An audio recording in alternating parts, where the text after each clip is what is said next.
Yo, welcome back to the porch, everybody. Today's gear talk is about Anchor Moon wheels. Now, Anchor Moon is a company based in Puerto Rico, ran by Alexander Hiram. Now, Alexander and I kind of go back a bit. We are both Robot Oblivion riders, so we've kind of had, chats in the past about gear. And when I saw that he was coming out with a wheel company, I was pretty stoked. Anchor Moon wheels come in two shapes, the larger 82 millimeter and the smaller 76 millimeter. I was sent both to try out, and I tried out the smaller blue set, the blue core set, the 76 millimeter. And I actually have already had some experience on these wheels, and I'll get into that later. If you're somebody who likes tiny race board, squat, free ride slides, Anchor Moon might just be wheels that you need to try out. The 76A urethane is the same in both wheels. It's just the wheel profile that is slightly different. The smaller 76A, this smaller standard free ride square lip kind of wheel, phenomenal for squat slides, little stand-up checks, maybe even big stand-up slides if you're talented enough to do so. Those dudes in Puerto Rico who are skating those huge mountain roads are absolutely killing it on those wheels, and they look super good. And after skating on these, I completely understand why. The 76A Thane is a consistent, just imagine a standard white freeride urethane. It's very smooth, resistant to chunking, resistant to flat spotting and coning, lasts a long time. This kind of, China mids white urethane is just good. It's the most consistent urethane that comes out of China besides thinner urethane. These bigger versions of the Anchor Moons, the space versions, race wheel shape, good, consistent, thick inside edge, flexible outside edge. Everything about this wheel at face value screams race wheel. Now, I did see a bunch of racers skating these in Quebra Diaz for the Pirate Downhill event. I didn't get a chance to ride these until I got home, but from what I was able to spectate and see other racers doing, about, once or every other heat, they would be swapping out wheels, making them last, as I was as well on deltas that I was skating at the time. The roll speed, people were keeping up and passing me and pulling away when I was on deltas and they were on the Anchor Moons. These are fast wheels, certainly. From what I heard from racers who were at that event, the skin was lasting about 4 to 5 laps before it started to really begin to scrub out through those turns. That road, if you've never skated it or aren't familiar with it, every race wheel that you take to it will lose its grippiness after about 5, 6, 7 laps. It just kind of crab walks you through the turns because you're scrubbing. You are on the edge of grip. So any wheel that lasts with a lot of skin is highly valued at that race. Although this wheel has all of the characteristics of a race wheel, in my opinion, it's not. Now, here's why. The urethane, the 76A, usually a race thane. This thane specifically, this formula, feels more free-ridey. So as soon as I, who weighs 170 pounds, got the skin off of these wheels, there was very little stopping power for me. I feel like I wasn't able to, there's race wheels where you get through the skin and they still kind of act like race wheels with a little bit snappier hookups, granted longer slides. These wheels just have long slides in them, which is a good thing. I don't think that I would be racing these at an event. Now, just because I didn't have a race wheel experience on this wheel doesn't necessarily mean other people won't.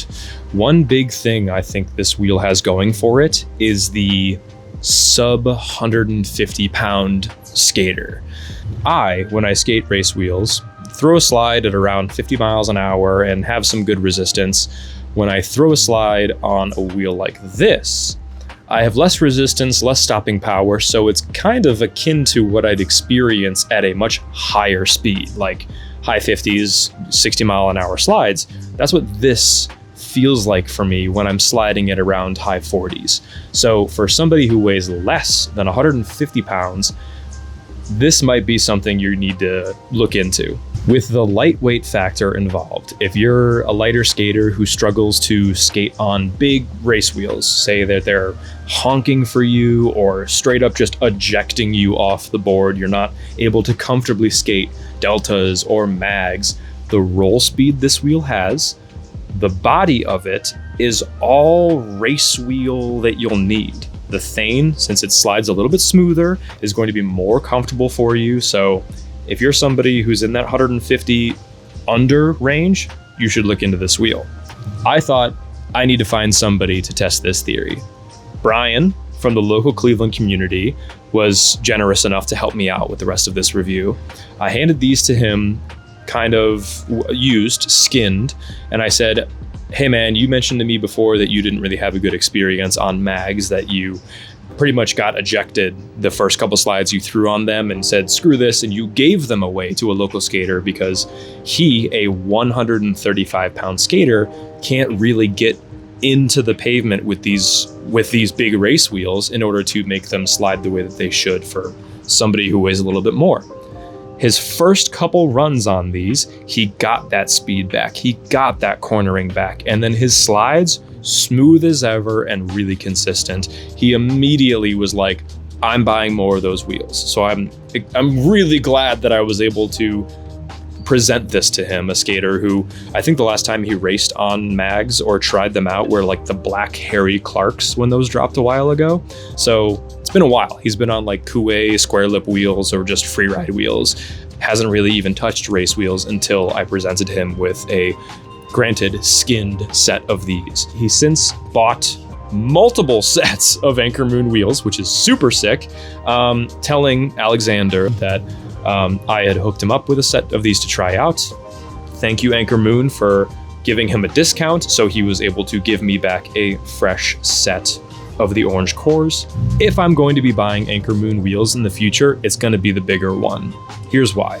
As I mentioned before with the blue wheels, I had skated something similar enough that when I skated the blues for the first time, I felt no difference. A prototype Blank Wheel Co. set, as some of you may know, Blank Wheel Co. is a China mids company, and before the tariffs kicked into play and everything got really expensive to ship, we had dabbled in the idea of a big freeride wheel.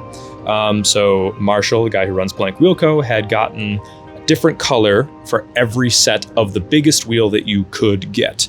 It was a 76A Thane that they had chose with the Kegel core, and we tried, green, white, pink, black,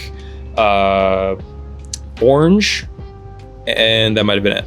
The white ones were the ones that the team decided were the best, and if there was going to be a big wheel released in any sort of shape like that, it should be the white ones. I can't say with certainty, but that shouldn't dissuade the idea that like, oh, well, Tim, you didn't really spend a whole year on the blue Anchor Moon, the 76mm sets, so why does it really matter? When I was skating the blues from new into the skin for a little while, I was like, these are just the same wheels. I wanted to then show that I could provide you feedback of what the wheels will feel like after 6, 7, 8, 9 months of skating on those wheels. So that was able to kind of push through with this review a little bit and kind of skip ahead. It feels like cheating a little bit, so I don't feel great about it, but they're the same, in my opinion. They feel the exact same. So I can give you information on what they feel like down the road and you owning them. I feel like this white China mids Thane, the 76A, is really resilient. It doesn't want to chunk. It stays really smooth throughout its whole life, and it's very resistant to flat spotting and coning. On the smaller 76mm sets, through the life that I've had with a basically identical copy of that wheel, they felt fantastic. Before I picked these up and the blue sets, I was riding them pretty recently, and I've had them for over 3 years now. They are really fun, really consistent, and I can safely say that if you're going to buy the blue Anchor Moon 76mm, you're going to have a rip on them on squat free ride style skating, or even like if you wanted to go faster on a wheel like that, they feel pretty fun. Coming back around to which of the two Anchor Moon wheels would I personally choose, it's the orange Space 82 millimeters? Yes, 82 millimeter wheel. Economically, I think this is the obvious choice out of the two. I think you get more Thane. I think you get that, you get more out of the wheel experience, because if you do skate this a long time, you will get down through that race lip and you'll end up pretty much with an identical wheel to the 76 millimeter wheel. That was a big, thought that I had with this review is, they don't cost that much. The wheels are pretty affordable. Why wouldn't you just get the bigger one and skate it down into the 76 millimeter width? I just think it's going to be the one that I'm going to prefer. I ride a small race board that I like to free ride. It's a 20-inch wheelbase Shangang board, and I usually ride these on 113 millimeters. So I get that race roll speed, that hook up, that consistent, predictability in the feedback of the wheels into the board, but I still have that really long slide where I can throw squats pretty consistently and comfortably. So I think this is going to be my wheel of choice out of the Anchor Moon lineup. I think that if you don't ride a CNC'd race board, kind of setup, if you're on 150 millimeter trucks, if you're kind of on a free ride setup with a kicktail and you want a square lip consistent wheel, the 76 millimeter wheels should be in your cart. For an experience that is equal to or comparable to an 88 Wheelco Mav Pro, I would prefer this. I've had a few situations with 88 where I received a set, they were super swirled, I sent them photos, they sent me back a new set, those were also swirled. Basically, I was done paying such a extreme price for a inconsistent wheel, and with competitors that are damn near the same being less expensive, and I just find it to be more worth it in my opinion. If you would like to leave a like in the video, I'd really appreciate it. I do want to kind of do a continuing of this review series where I try out the products that get sent to me and give my honest feedback and review. I understand its inherent bias comes with free stuff, but if I didn't like it, I would just say I'm not going to be skating it. I will be skating these this summer and future summers if they keep getting released. Very stoked on that. Thank you, Anchor Moon. If you enjoyed the video, please leave a like, engage it, repost it, put it on your story. I don't care. Any interaction really just helps me out and spreads the word about products that I like and that I think you would like. Thanks for watching.